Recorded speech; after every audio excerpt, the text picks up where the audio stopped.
Halo teman-teman, dimanapun Anda berada, salam sehat selalu. Bersama dengan saya, Bung Ropan atau Papi Ropan. Kembali saya menyapa Anda, ya. Salam buat keluarga di rumah. Dan seperti yang Anda mungkin sudah dengar, sudah tahu, kembali terjadi berita mengejutkan. Kalau kemarin bagaimana Portugal di kandang mereka di Dalus, Lisbon, mereka dikalahkan oleh Serbia, ya, dan membuat tim asuhan Fernando Santos ini harus melalui jalur playoff pada bulan Maret tahun depan.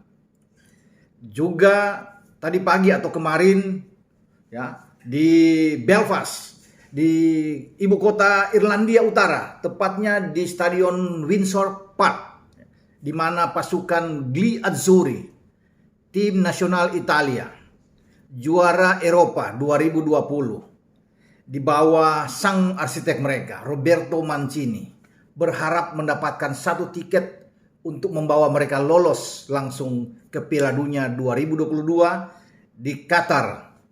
Tapi apa mau dikata, sepak bola sekali lagi saya katakan, kadang itu kejam.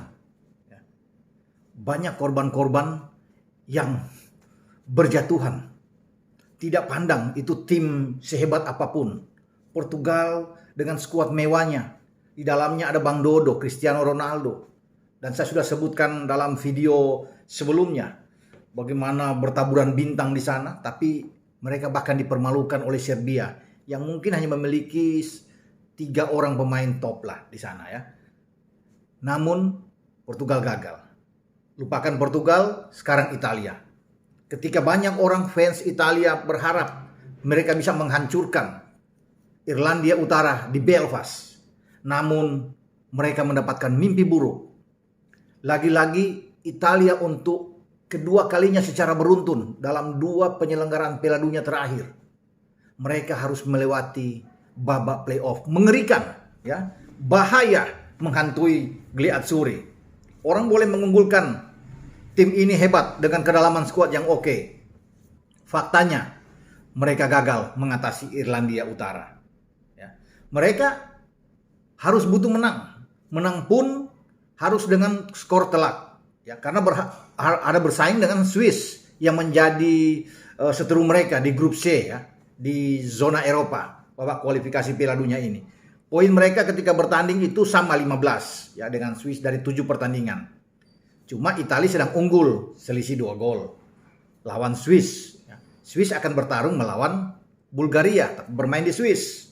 Nah, akhirnya Swiss bisa menang dengan 4-0. Telak membuat Swiss itu langsung lolos, menyegel tiket, ya, menghantar Italia untuk ikut playoff. Karena Italia tidak menang melawan Irlandia Utara. Bahkan kalau kita bisa melihat, ya, kalau Italia hanya menang, katakan Italia menang kemarin 1-0 atau 2-0 lah, itu pun tidak akan menjamin tim asuhan Mancini ini langsung lolos. Mereka tetap kalah agregat gol, selisih gol melawan Swiss. Ya, jadi Serdar Shaqiri dan kawan-kawan pasti lolos. Ya, karena mereka menang 4-0 lawan Bulgaria.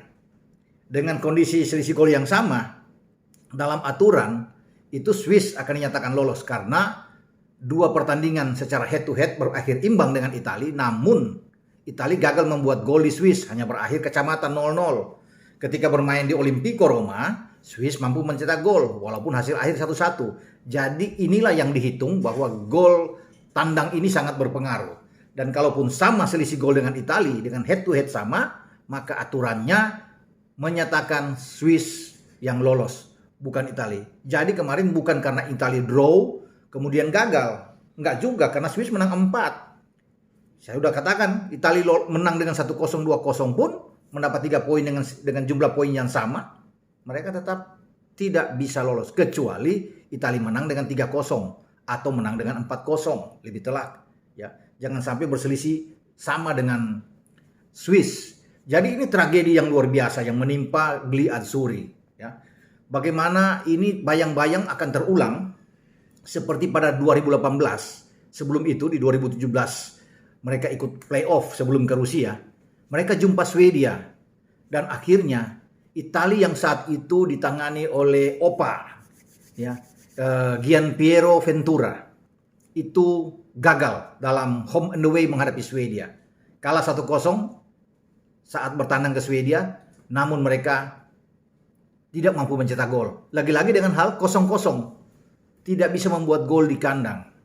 Nah, geng Italia saat itu masih ikut beberapa di antara geng yang ada sekarang bersama dengan Mancini yang mereka Euro berhasil kemarin. Ya, saya sebut di situ ada waktu dengan Ventura mereka masih punya Chiellini, ada Bonucci, ya, ada Florenzi, ada Ciro Immobile, kemudian ada Lorenzo Insigne, kemudian ada Andrea Belotti saat itu, bahkan Jorginho juga ada, Bernardeschi juga ada di sana. Jadi itu yang juga ada dibawa oleh Mancini ke Belfast.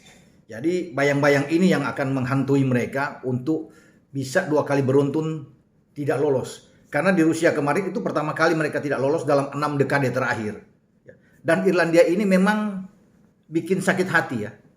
Agak membuat Italia ini bisa dikatakan itu gemes sama mereka. Ya, Italia itu selalu sial menghadapi mereka. Italia itu tidak mampu berbuat banyak ketemu Irlandia. Jadi Anda tahu kalau saya bisa tarik lagi ke belakang, ya, bahwa Italia itu selalu sulit kalau menghadapi Irlandia. Sebelum pertandingan kemarin itu, Italia itu udah 3 pertandingan itu tidak menang, 1 kalah dan 2 imbang ke Belfast, ya, ke Windsor Park. Nah ini untuk keempat kalinya mereka datang, mereka tidak menang.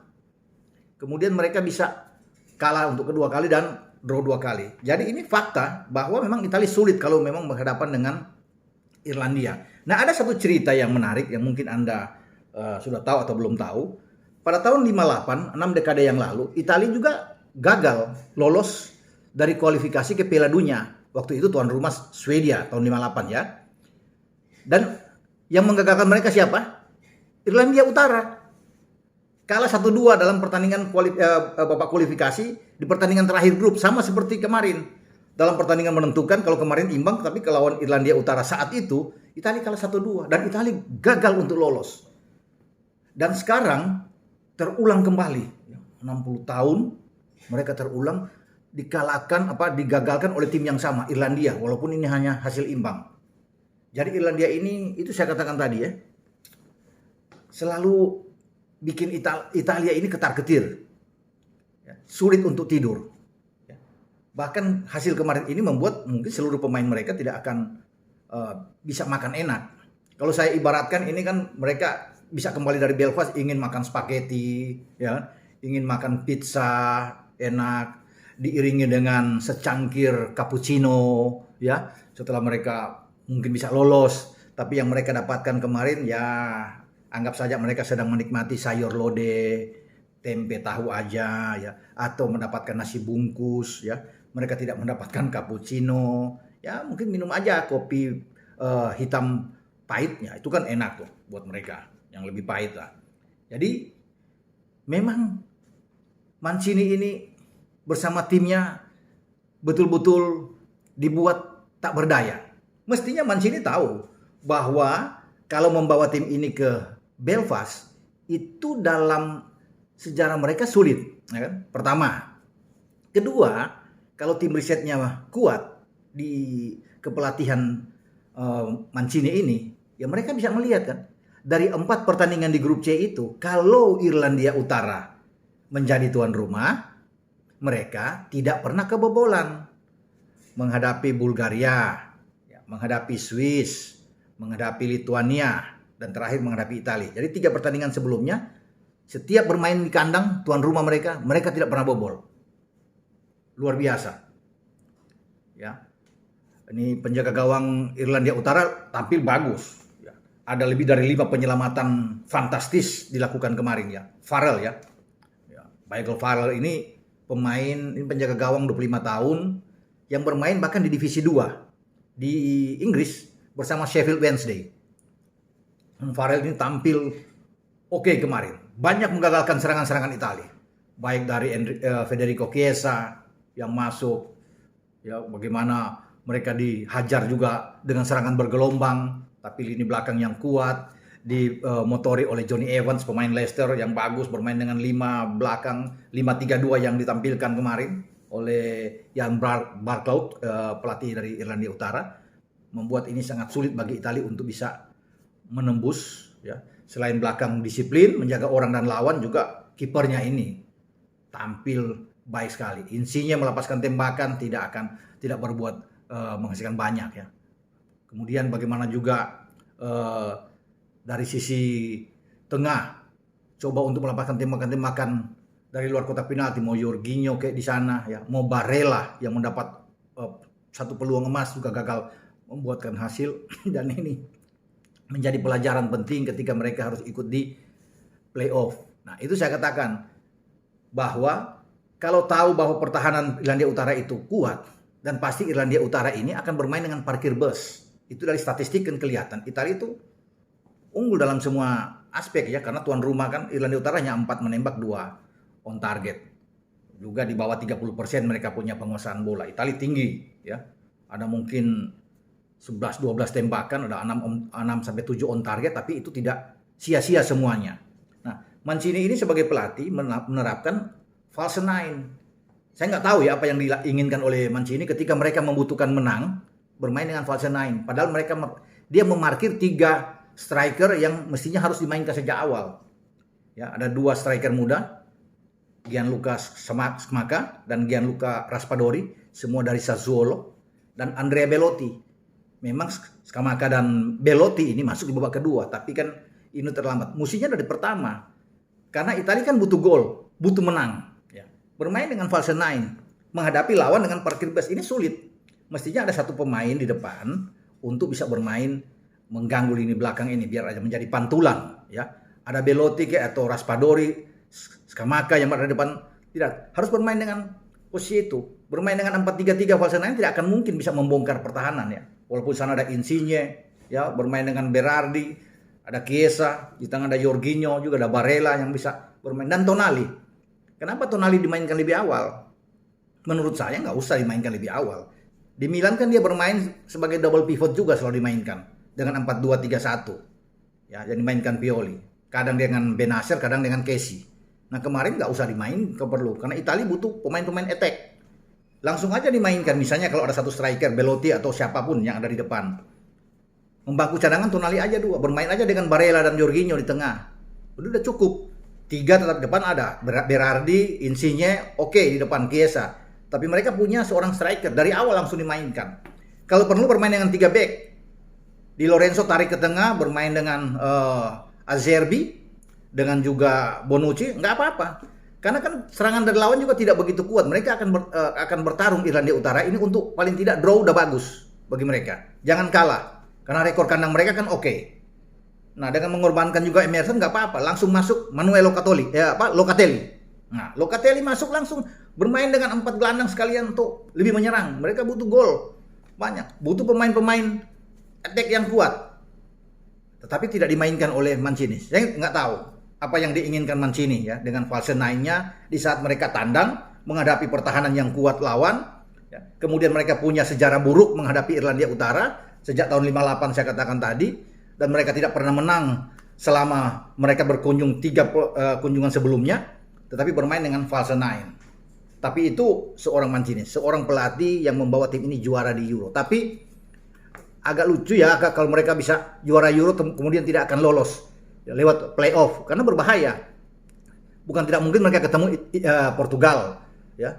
Ada Swedia lagi, ada Polandia. Wah, ini gawat, tim-tim yang gawat. Mungkin ada Skotlandia yang ikut di sana, ada Makedonia Utara, kuda hitam yang berbahaya. Jadi betul-betul agak berkurang, ya. Piala Dunia di Qatar 2022 di saat Italia tidak ada, bahkan kalau Portugal tidak ada. Ini benar-benar membuat Piala Dunia kurang seru, tetapi ini resiko yang dihadapi oleh Italia. Sayang sekali ya bahwa mereka menjadi juara di Euro bagus cara bermain mereka, ya. Punya striker-striker yang sebenarnya bisa ditampilkan lebih awal, tapi diparkir dulu untuk setengah babak masuk di babak kedua. Apakah ini bagian dari taktik Mancini? Saya tidak tahu, tapi saya melihat kalau mereka butuh menang, mainkan aja. Lawan tuh akan lebih banyak bertahan, akan lebih banyak menunggu.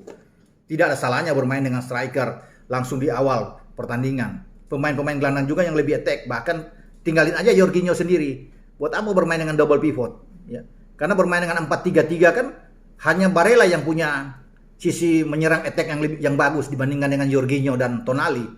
Ya, tapi kalau memang dia mainkan lebih awal, mungkin Locatelli, mereka butuh pemain-pemain yang bisa menembak dari luar kotak penalti ketika ada kebuntuan di sana, sulit membongkar pertahanan Irlandia Utara seperti Locatelli ya, melepaskan tembakan dari luar. Jadi kalau banyak gelandang juga yang dimainkan sekaligus, ini akan lebih oke. Karena Italia nggak usah takut. Ini kayak senjata makan tuan. Italia itu terkenal dengan pertahanan yang bagus, ya, sulit untuk ditembus, menghadapi pertahanan lawan yang kuat. Sebenarnya Mancini tahu ini, tetapi mereka apa yang dilakukan oleh Irlandia Utara ini meminjam gaya main dari gaya bertahan Italia, dan mereka sukses mengalahkan tim yang kuat dalam pertahanan Italia yang mereka praktekkan, dan Italia sulit untuk bisa membongkar. Ya, kalau bisa memasukkan dua pemain striker sekaligus di babak kedua udah terlambat. Di saat tim tuan rumah sudah mendapatkan ritme permainan yang bagus, motivasi mereka sangat tinggi, ya, untuk bisa bertarung. Ini yang menyulitkan bagi Italia. Tapi harus bisa diterima. Kita akan tunggu nantinya nasib Italia ke depan. Saya berharap Italia tetap akan lolos walaupun lewat jalur playoff. Mungkin Portugal juga akan lolos. Dan oke, ada satu lagi, ya. Inggris, wow, 10 gol tapi melawan tim yang mediocre memang. San Marino, apalagi setelah San Marino bermain dengan 10 pemain. Tapi tidak apa, saya memakai kostum si ayam ini, ayam yang mereka bukan ayam sayur ya, tetapi ini yang dipakai oleh Harry Kane, 4 gol, bahkan 2 pertandingan terakhir dengan 7 gol. Ketika melawan Albania juga dia membuat gol bagus, diantaranya dengan gol guntingnya di gol ketiganya, dan kemarin ada 4 gol, 2 diantaranya penalti. Selamat buat Inggris yang sudah mencapai babak putaran final di Qatar ya. Tapi yang paling enak tentunya kita akan menunggu hasil playoff pada tahun depan dengan Italia dan Portugal. Oke, sampai di sini pembicaraan kita dengan Gli Azzurri Italia. Jangan lupa untuk subscribe channel YouTube Bung Ropan. Ciao.